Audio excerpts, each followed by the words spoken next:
In this section, we're going to talk about addition and subtraction. There's not a whole lot to say about addition and subtraction in this section, but it's good to cover it so we can see how we're going to use the idea of logic and sets going forward.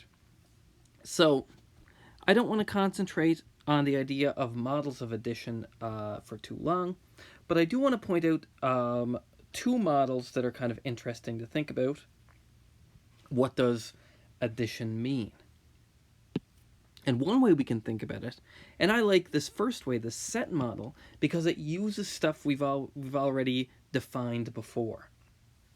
Mathematics really likes to start with something and build up new concepts from things that we already have. So you'll see over the next few sections, we've started with logic, then we moved to sets, using some ideas from logic. Then we're going to define addition in terms of sets. We're going to define less than in terms of addition.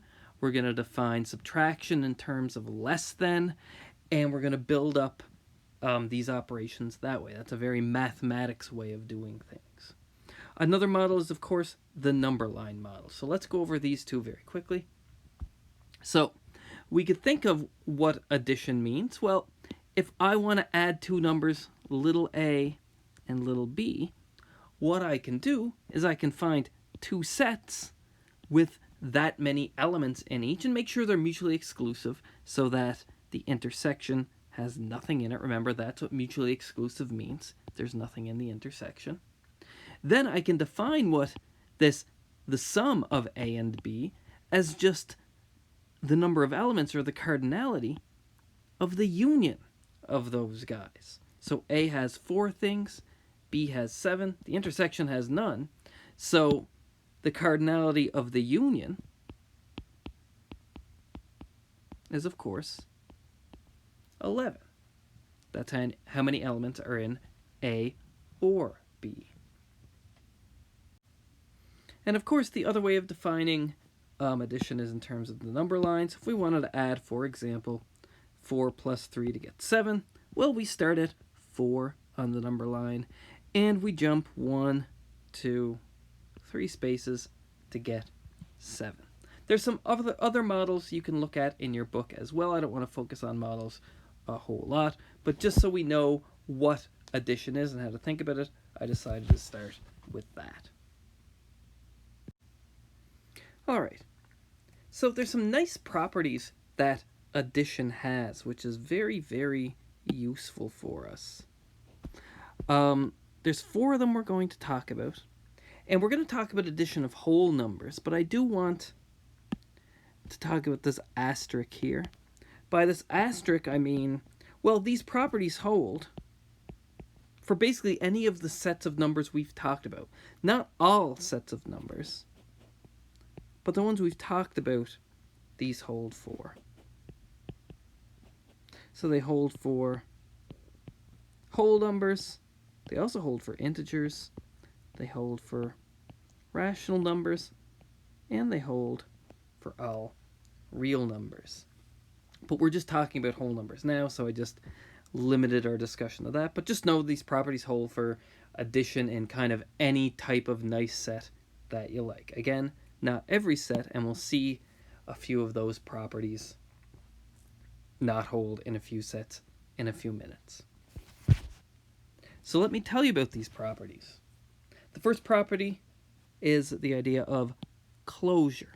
Closure basically says that if you take 2 elements of a set and do whatever operation, and the operation that we're talking about in this case is addition, then you still stay in that set. I have a equals here. Actually, it should be an element. So A plus B is an element of the whole number. So this is saying if A and B are whole numbers, if they're elements of the set of whole numbers, then the sum of these guys, A plus B, is also an element of the whole numbers. So that's what closure means. That when you do the operation, in this case addition, your answer stays in that set. We'll see some examples where that doesn't happen in a little bit. All right, commutativity. So commutativity means that order doesn't matter. That's probably the easiest way to think about it. Order doesn't matter.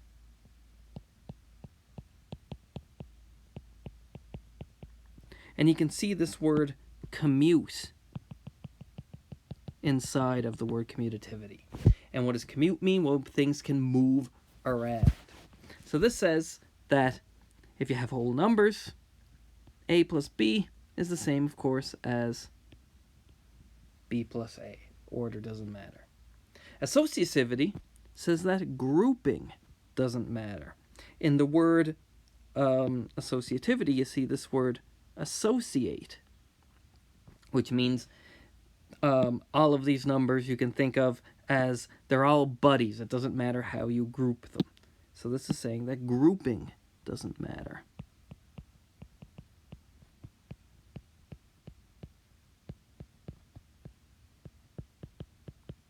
So this is basically saying that if you have a plus b plus c, where you have brackets around a and b first, so if you do a plus b and then add c, that's the same thing as taking a and adding the sum of b plus c. So brackets like this don't matter. You'll get the same answer either way. And when you have a bunch of addition, you'd also see this written, since brackets don't matter, it's just a plus b plus c. It doesn't matter what order you write it in, so sometimes you just leave out brackets. And the final property is called the additive identity or additive property of 0. And identity is a word in mathematics that basically means something that does nothing. And in terms of addition, what's the number that does nothing when you add it? 0. So the additive property says that there is this element in our whole numbers, of course it's 0, where if I add it to any number, any whole number, I get, of course, the number I started with. The 0 does nothing. So there are the 4 properties of addition. As a little exercise,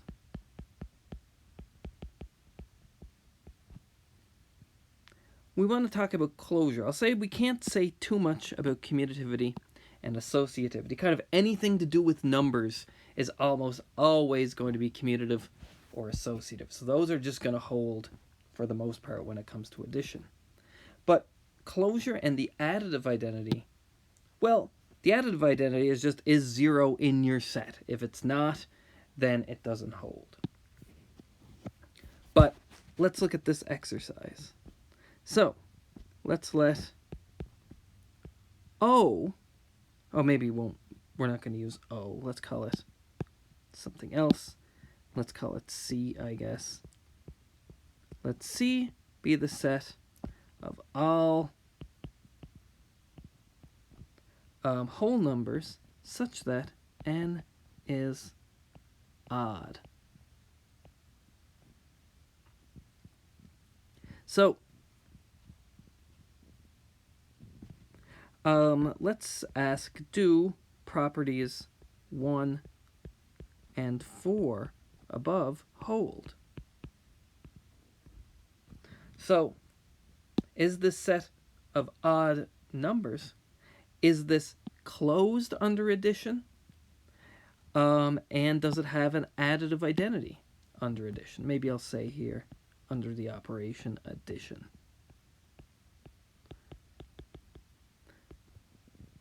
Well, what does that mean? So the first one says that, well, if we take 2 numbers from a set, if we add them, do we get a number in that same set? Let's check.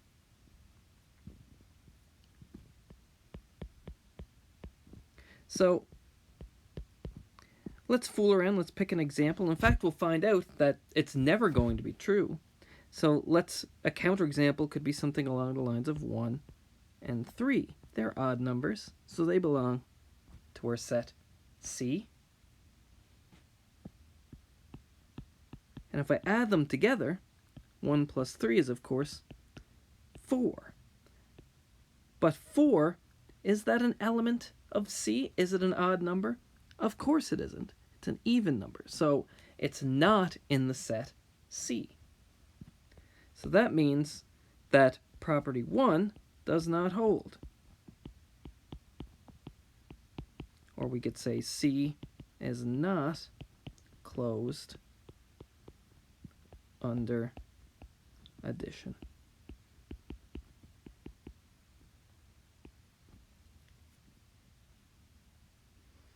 And since 0 is 2 times 0, 0 is even. So that means that 0 isn't an odd number. So it's not in the set of odd numbers. So that means that property 4 doesn't hold. There is no additive identity. There's no 0 in that set. Now you'll find that if instead of we took the set of odd numbers here, we took the set of even numbers, you would find that properties 1 and 4 will hold. So if you think about it, let's go to the next slide here. Let's let E be the set of all whole numbers such that, remember that line means such that, we can write n is even, or you could write n is 2 times k for some whole number k, but I'll just write n is even. Then 1 and 4 hold, and that's pretty easy to see. At least 4 is easy. Let's do 4 first. So since 0 is even, it's 2 times 0. 0 is an element of E. So 0 is in E, property 4 holds. And property 1, well, what is that saying? Remember, this is saying that if A and B are even, so in notation that would be if A and B are elements of that set E, because we called the set of even numbers E, then, well, if I add them together, A plus B, I get an even number. Then the sum is even. So that's what we need to show. But if you look back from section 1.4, we already proved this. So this is back in section 1.4. We literally did this exact same result. The sum of two even numbers is even. So that means that property 1 holds, which means that our set E is closed under addition.